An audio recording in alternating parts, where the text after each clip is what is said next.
estos años de gestión.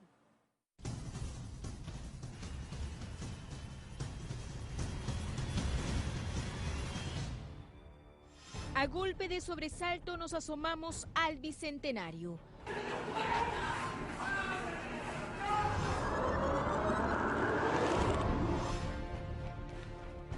Juro por Dios y por la patria que ejerceré fielmente el cargo de presidente de la República. Lo mejor para el país es que yo renuncie a la presidencia de la República. No he mentido, no soy corrupto, absolutamente claro. Que ejerceré fielmente el cargo de presidente de la República. Imágenes y audios que han marcado los gobiernos de Kuczynski y Vizcarra. Epicentro de intensos remesones políticos, judiciales, ecológicos, sanitarios y económicos. Invoco al ilustre público que nos acompaña. Fuerza Popular ha recibido el encargo de la población de ser oposición y será el rol que vamos a cumplir con firmeza. Flanqueada por sus 73 congresistas, el mensaje de Keiko Fujimori estaba claro.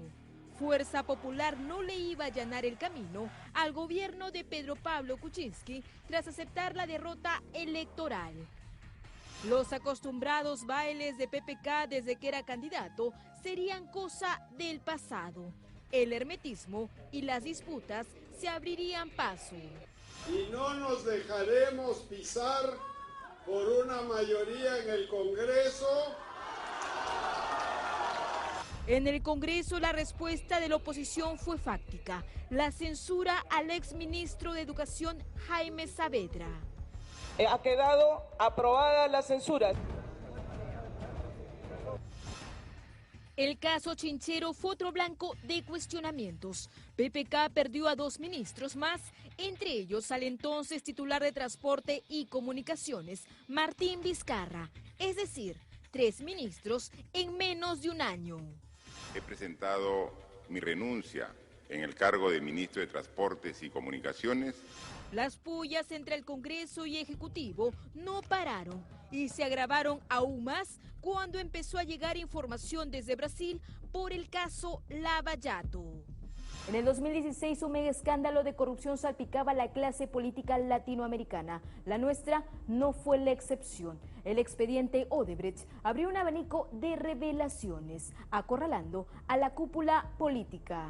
Fundada la prisión preventiva por el plazo de 36 meses contra Pedro Pablo Kuczynski Godard. Se impone mandato de prisión preventiva contra los investigados Ollanta Moisés Humala Tasso y Nadine Heredia Alarcón. Va a imponer prisión preventiva en contra de la investigada Keiko Sofía Fujimori Gucci por el plazo de 36 meses. Se dicta prisión preventiva al investigado Alejandro Toledo Manrique.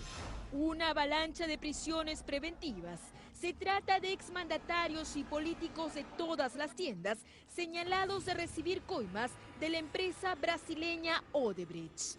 Los problemas judiciales de destacadas figuras de la política, 3 expresidentes y luego un cuarto, que es el presidente Kuczynski, la esposa de un presidente de la República y una candidata presidencial. Nunca se había tenido un volumen tan importante de encumbrados personajes de la política. Los tentáculos de Odebrecht se habían incrustado en las entrañas de la política peruana. Poco a poco nos convertimos en testigos de un desfile de detenciones por corrupción. Sale entonces Ollanta Humala Tasso y atrás su esposa Nadine Heredia. Son escoltados por diferentes agentes de la policía.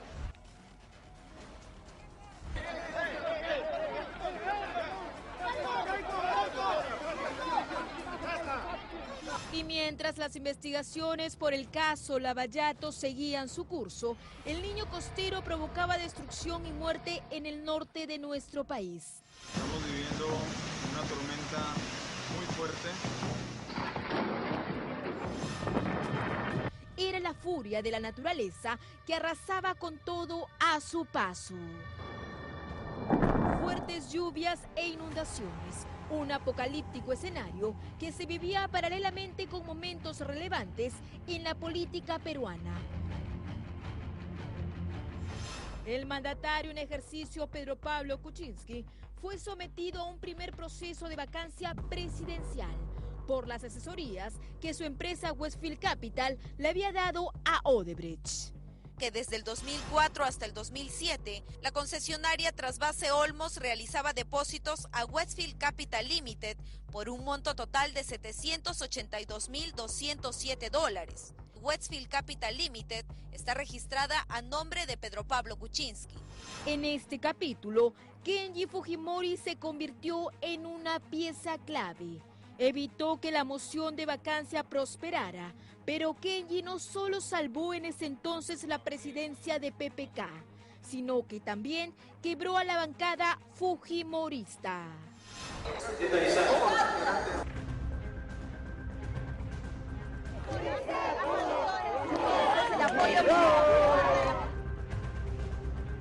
Muy poco tiempo después, durante la Nochebuena del 2017, el exmandatario Alberto Fujimori, condenado a 25 años de prisión, fue indultado en medio de críticas y acusaciones. Con libertad hay feliz Navidad, feliz Navidad. Mucho mejor feliz Navidad. Es así como una nueva turbulencia agitaría el ecosistema político en el 2018. Que lo mejor para el país es que yo renuncie a la presidencia de la República. La crisis de representación en el Perú ha llegado a un punto límite, probablemente espoleado, impulsado por la corrupción. Este mix entre la crisis y la corrupción ha generado una vivencia muy intensa, ¿no? Constitucional, acelerada, extraordinaria, inédita, que finalmente ha tenido como epílogo la renuncia de un presidente y una sucesión constitucional. Renuncia que llega tras videos reveladores en la que se buscaba el apoyo de congresistas ante una segunda vacancia inminente. Tenemos casi ya los votos preparados, en realidad todos ahora que están nerviosos al otro lado. Moisés, quieren matar 3 pájaros de un tiro. Kuczynski, la libertad de un viejo, y no lo saben. 2 días después de la renuncia de PPK, Martín Vizcarra juramentaba finalmente como mandatario de la República. Juro por Dios y por la patria que ejerceré fielmente el cargo de presidente de la República.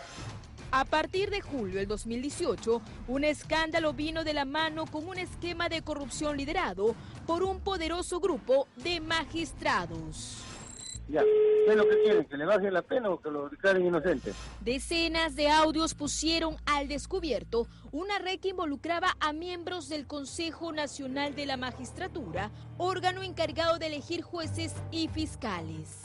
Confirmado. Ya. Y lo otro no te olvides, pez hermanito. ¿Ya? ¿De qué? ¿No me olvides de qué? Lo de Guido, pez hermanito en mi corazón.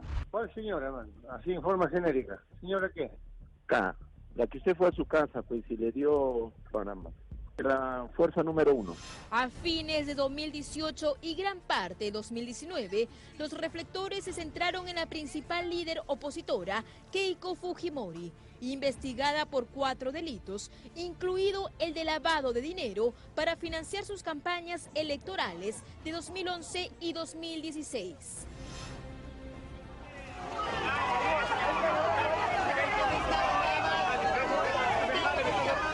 Llegó el turno de Pedro Pablo Kuczynski. A sus 80 años, dictaron prisión preventiva en su contra al ser investigado por el presunto delito de lavado de dinero proveniente de la corrupción en 2 obras ejecutadas en Perú por Odebrecht, la carretera interoceánica y el proyecto Irrigación Olmos.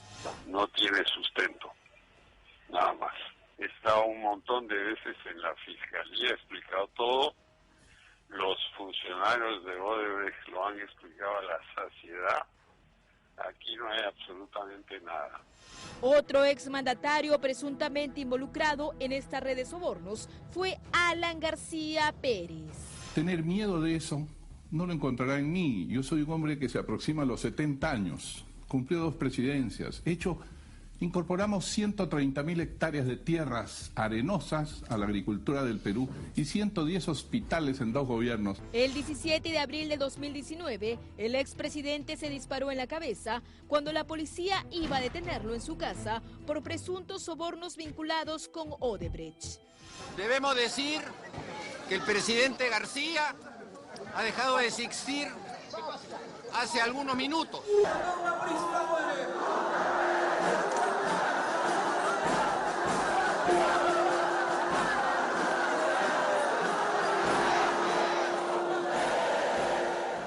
El aumento, el desprestigio del Congreso de la República, con cuestionamientos encima como el blindaje a congresistas que arrastraban problemas judiciales y a personajes como el exfiscal de la Nación, Pedro Chávarri, fue la antesala del anuncio de un referéndum. No se ha aprobado acusar a Pedro González Chávarri Vallejos, fiscal de la Nación. No hay lugar en el Perú donde no haya recibido el reclamo de presidente, cierre el Congreso. La guerra entre el Ejecutivo y el Legislativo estaba declarada. Yo diría que en estos 5 años lo que hemos tenido son sucesivas azonadas parlamentarias que han puesto en tela de juicio nuestro presidencialismo. La disolución del Parlamento Nacional parecía inevitable. El ingreso del ex jefe del gabinete ministerial Salvador del Solar sería el inicio de la hora cero del Parlamento. La escena más representativa entre legislativo versus ejecutivo. En nombre del Consejo de Ministros, hago cuestión de confianza en este mismo momento.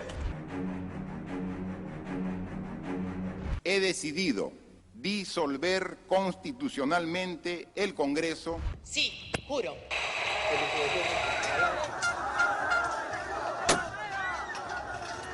Que lo que ha habido es un golpe de Estado y los golpes de Estado no se reconocen.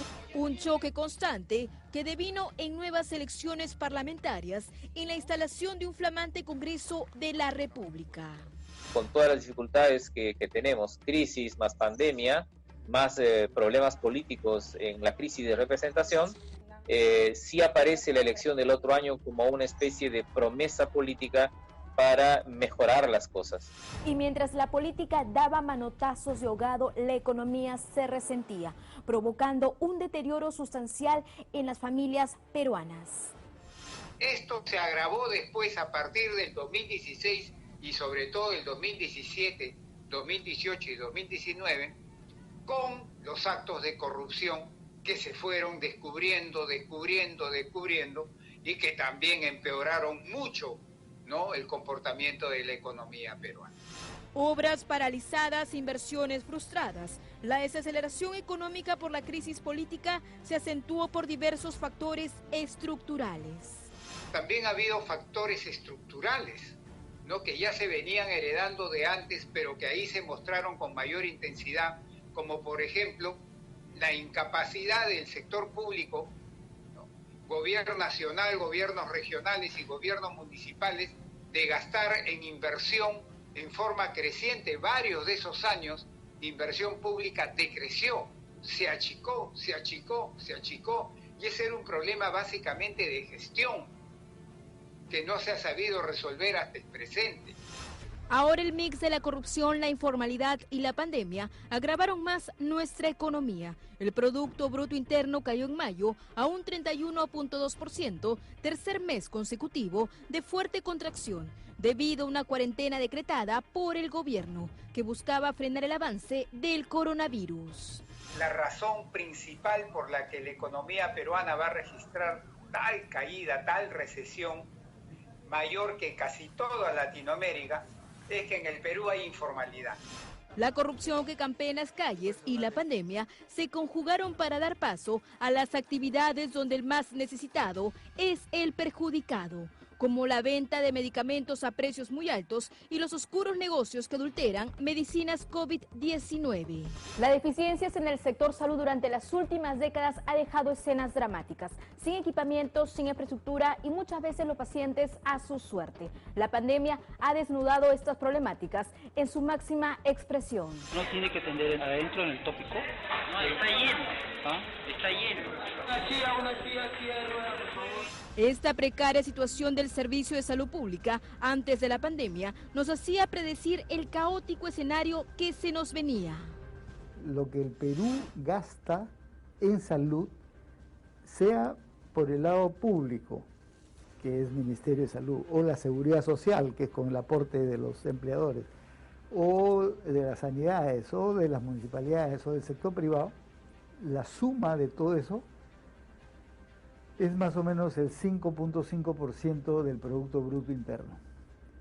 Pero la mayoría de los países latinoamericanos, el promedio es el 7 o 7.5% de su Producto Interno. Nosotros tenemos que hacer ese esfuerzo, que no me digan que no es posible, es posible. El nuevo coronavirus ha evidenciado otra problemática, la carencia de personal de salud en todos los rincones del país. Es un problema estructural que tiene que ver con que necesitamos mayor formación de recursos humanos y eso no se logra de la noche a la mañana. Es todo un proceso, pero además una distribución más equitativa. No se puede concentrar todo en Lima o grandes ciudades y dejar desabastecido el resto del país. La pandemia y la política han ido de la mano en estos últimos meses. Vizcarra intenta recuperar la economía luego de las medidas extraordinarias que decretó para superar la crisis de salud pública. Sin embargo, no todo estaría perdido. Según el Fondo Monetario Internacional, la economía peruana crecería 5.2% en el 2021, mientras que el Banco Mundial estima que nuestro crecimiento el próximo año llegará hasta el 7%. Sin duda.